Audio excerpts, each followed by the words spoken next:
अर्जिता और आप देख रहे हैं इंडिया पब्लिक खबर। 24 नवंबर 2024 इस तारीख के बाद से यूपी का संभल जिला लगातार चर्चा में बना ही हुआ है। पहले तो कोर्ट के आदेश के बाद बाबरी मस्जिद के नाम से जानी जाने वाली शाही जामा मस्जिद के प्राचीन हरिहर मंदिर को तोड़कर बनाए जाने के दावे की जांच को मिली मंजूरी। फिर एएसआई सर्वे के दौरान पुलिस और दंगाइयों के बीच भड़की हिंसा की भीषण आग, जिसमें कुछ लोगों की जान भी चली गई। तो इस पर राजनीति ने ऐसा जोर पकड़ा कि समूचा विपक्ष एक साथ सूबे की सीएम योगी की सरकार के खिलाफ मोर्चाबंदी करने लगा। लेकिन बाजी तब पलटी जब संभल में एक के बाद एक प्राचीन मंदिर, बावड़ी और कुएं मिलने का सिलसिला शुरू हो गया, जो न जाने कितने साल से अतिक्रमण की धूल में दफन होते गए। और अब एक एक करके फिर से संभल के पुराने इतिहास को नए सिरे से खंगालने के लिए एएसआई की खुदाई लगातार जारी है। हालांकि इन सबके बीच सूबे के पूर्व मुखिया और सपा चीफ अखिलेश यादव ने लखनऊ स्थित उस सीएम आवास को लेकर भी ऐसा ही कुछ सनसनीखेज दावा किया है, जहां बतौर मुख्यमंत्री अखिलेश यादव खुद भी रहा करते थे। और इस दावे के बाद से यूपी की राजनीति में जुबानी जंग के बीच तीखे बयानों की तलवारें एक बार फिर खींच गई हैं। देश भर में इस वक्त मंदिर मस्जिद विवाद की आंच पर अपनी अपनी राजनीति की दाल गलाने की जद्दोजहद में तमाम पार्टियां खास तौर से जुटी हुई हैं।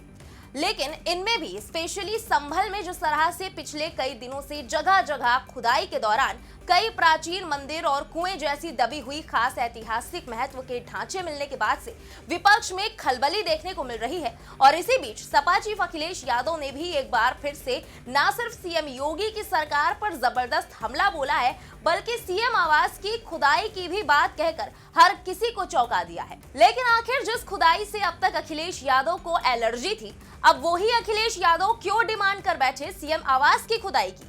ऐसा क्या कहा अखिलेश यादव ने जिस पर पूरी बीजेपी ने कर दिया काउंटर अटैक? और क्या अखिलेश यादव ने अपने बयान से फिर की वोट बैंक साधने की कोशिश? चलिए समझते हैं सब कुछ डिटेल में इस स्पेशल रिपोर्ट में। दरअसल उत्तर प्रदेश में संभल समेत कई जिलों में हो रही खुदाई पर समाजवादी पार्टी के मुखिया अखिलेश यादव ने सीएम योगी पर निशाना साधा है। हाल ही में एक प्रेस कॉन्फ्रेंस के दौरान अखिलेश यादव ने महाकुंभ को लेकर बड़ा बयान दिया था। साथ ही चुटकी लेते हुए कहा कि प्रदेश भर में कई जगह खुदाई हो रही है। मुख्यमंत्री आवास में भी एक शिवलिंग है, वहां भी खुदाई होनी चाहिए। अखिलेश यादव ने कहा कि सीएम योगी को उनकी रेखाएं दिखवा लेनी चाहिए, कहीं उनके हाथ में विकास की नहीं विनाश की रेखा है। अखिलेश ने कहा कि कुंभ में निमंत्रण नहीं दिया जाता, लोग आस्था से आते हैं। क्या करोड़ों लोग जो आते हैं उनको निमंत्रण दिया जाता है? अपने धर्म में हमने यही पढ़ा है, बाकी ये सरकार अलग तरीके की है। गंगा एक्सप्रेसवे कुंभ से पहले कहां चालू हो जाएगा? वहीं सीएम योगी पर हमला करते हुए कहा कि उनके हाथ में विकास की नहीं विनाश की रेखाएं हैं। अखिलेश ने आगे कहा कि जब से खुदाई हो रही है मुझे कुछ याद आ रहा है, मुख्यमंत्री आवास में भी शिवलिंग है, इसकी भी खुदाई होनी चाहिए। सच में मेरा भरोसा है मुख्यमंत्री आवास की खुदाई हो, पत्रकार आगे चले, मैं पीछे चलूंगा ताकि आप लोग भाग ना पाए। वहीं अखिलेश यादव के सीएम आवास की खुदाई कराने और वहां शिवलिंग होने वाले बयान को लेकर बीजेपी ने ताबड़तोड़ पलटवार शुरू कर दिया। चलिए एक एक करके आपको बयान सुनाते हैं कि किसने क्या कुछ कहा। कभी अखिलेश यादव के साथी रहे और अब यूपी सरकार में मंत्री ओम प्रकाश राजभर ने अखिलेश यादव पर हमला बोलते हुए कहा कि वो अपना वोट बैंक सुरक्षित करने के लिए बयानबाजी कर रहे हैं। वो इस तरह की बेबुनियाद बयानबाजी कर रहे हैं ताकि उनका मुस्लिम वोट बैंक खिसक ना जाए। अगर उन्हें इस बारे में पता था तो उन्होंने मुख्यमंत्री रहते हुए खुदाई क्यों नहीं करवाई? समाजवादी पार्टी को सिर्फ मुसलमानों के वोट चाहिए, वो कोई काम नहीं करते और यहाँ यानी एनडीए को वोट भी नहीं मांग रहे हैं और काम भी कर रहे हैं। वहीं सीएम योगी की सरकार में नगर विकास मंत्री एके शर्मा ने भी पलटवार करते हुए कहा कि अखिलेश यादव को शिवलिंग और शिव के विषय में कुछ भी मालूम नहीं है, उनको नहीं पता कि शिवलिंग किस चीज का प्रतीक है। अखिलेश यादव और आजम खान के घर की भी खुदाई करेंगे तो वहां भी शिवलिंग विद्यमान है। उन्होंने कहा कि अखिलेश यादव को यह ज्ञान नहीं है कि शिव की महिमा कण कण में है। इसी कड़ी में अखिलेश यादव के इस बयान पर बीजेपी सांसद साक्षी महाराज ने भी तीखा जवाब देते हुए कहा कि अगर अखिलेश के इटावा स्थित घर की खुदाई की जाए तो वहां भी शिवलिंग मिल सकते हैं। साक्षी महाराज ने यह भी कहा कि अखिलेश यादव के बयान से यह सिद्ध होता है कि वो हिंदू धर्म के प्रतीकों और प्रतीकात्मकताओं का सम्मान नहीं करते।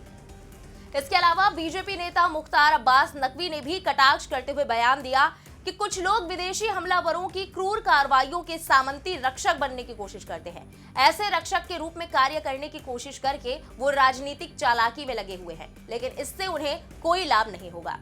और तो और बीजेपी प्रवक्ता शहजाद पूनावाला ने भी अखिलेश यादव को जमकर सुनाया। उन्होंने कहा कि अखिलेश यादव अब तक महाकुंभ का मजाक उड़ाते रहे हैं और उसका अपमान करते रहे हैं। राजनीतिक रूप से ये वही लोग हैं जो राम भक्तों पर गोली चलाने में गर्व महसूस करते हैं। ये वही लोग हैं जिन्होंने लगातार सनातन का अपमान किया है। अब उन्होंने कहा है कि मुख्यमंत्री आवास में भी एक शिवलिंग है और वहां पर भी खुदाई होनी चाहिए, यानी जिन आक्रांताओं ने मंदिरों को या शिवलिंगों को क्षति पहुंचाकर वहां अवैध ढांचे तैयार किए, उनके बचाव में भी उतरना है। मतलब हिंदू आस्था को दो गाली, क्योंकि वोट बैंक की लेनी है ताली। वहीं महाकुंभ को लेकर अखिलेश के बयान पर भी शहजाद ने कड़ी प्रतिक्रिया जाहिर की। उन्होंने कहा कि सैफई में निमंत्रण की जरूरत थी, बॉलीवुड कलाकारों को बुलाने की। सैफई महोत्सव पर करोड़ों रुपए खर्च किए गए। आज जब महाकुंभ पूरी दुनिया में चर्चा का विषय है, तब हर दिन महाकुंभ को लेकर बेबुनियाद टिप्पणियां की जाती हैं। कभी उन्हें शिवलिंग का मजाक उड़ाना होता है, कभी उन्हें महाकुंभ का मजाक उड़ाना होता है। वहीं दूसरी तरफ समाजवादी पार्टी और कांग्रेस ने बीजेपी के इस काउंटर अटैक से बचाव की भी पूरी कोशिश की है। इस कड़ी में यूपी विधानसभा में नेता प्रतिपक्ष और सपा के वरिष्ठ नेता माता प्रसाद पांडे ने कहा कि ये लोग ध्यान भटकाने के लिए खुदाई कर रहे हैं, जबकि सरकार के अधीर महंगाई, बेरोजगारी और कानून व्यवस्था की कमजोरी को छुपाया जा रहा है। ये सब लोगों के दिमाग को बांटने और ऐसी गतिविधियों को अंजाम देने के लिए किया जा रहा है।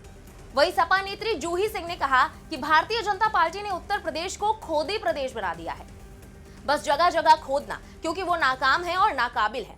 उत्तर प्रदेश की कठिनाइयां हल नहीं कर पा रहे हैं। कोई भी व्यक्ति कोर्ट का नोटिस लेकर आ जाएगा तो मुख्यमंत्री का आवास क्या, कहीं भी खुदाई हो सकती है। ऐसा बीजेपी ही कह रही है। इस तरह की अराजकता के लिए वो खुद ही जिम्मेदार है। इसके अलावा कांग्रेस नेता पवन खेड़ा ने कहा कि भारत एक बहुत प्राचीन सभ्यता है। हर कदम पर आपको कुछ अवशेष मिलेंगे, किसी सभ्यता के अवशेष, किसी युग के अवशेष। ये बौद्ध काल के अवशेष हो सकते हैं, या जैन मंदिरों के अवशेष, या किसी भी समुदाय के अवशेष। वहीं सबके बीच आज समाजवादी पार्टी के प्रतिनिधिमंडल ने संभल का दौरा भी किया और 24 नवंबर को संभल में हुई हिंसा में मारे गए लोगों के परिजनों को 5-5 लाख रुपए का चेक सौंपा। इस दौरान सपा सांसद जियाउर रहमान बर्क ने कहा कि संभल ही नहीं बल्कि पूरा प्रदेश और देश शर्मसार है। यह हकीकत है कि संभल अति संवेदनशील जगह रही है और यहाँ पहले जरूर हिंदू मुस्लिमों के बीच कुछ विवाद थे, लेकिन ये भी एक हकीकत है कि पिछले 29 साल से यहाँ हिंदू मुस्लिम का कोई फसाद नहीं हुआ। लोग सुकून से रह रहे हैं। इस सुकून को आग लगाई गई है और ये भी सच है कि हमारे 5 लोगों की जान ली गई है। हमने संभल के लोगों की आवाज उठाई। ये कैसा न्याय है कि हमारे लोगों को मार दिया गया और हमारे ही खिलाफ मुकदमा दर्ज कर दिया गया। हम संविधान पर विश्वास करते हैं और हमें उम्मीद है कि न्याय होगा। यानी कुल मिलाकर देखा जाए तो अखिलेश यादव की ओर से सीएम आवास के नीचे शिवलिंग के दावे ने यूपी की राजनीति में एक नए विवाद को जन्म दे दिया है।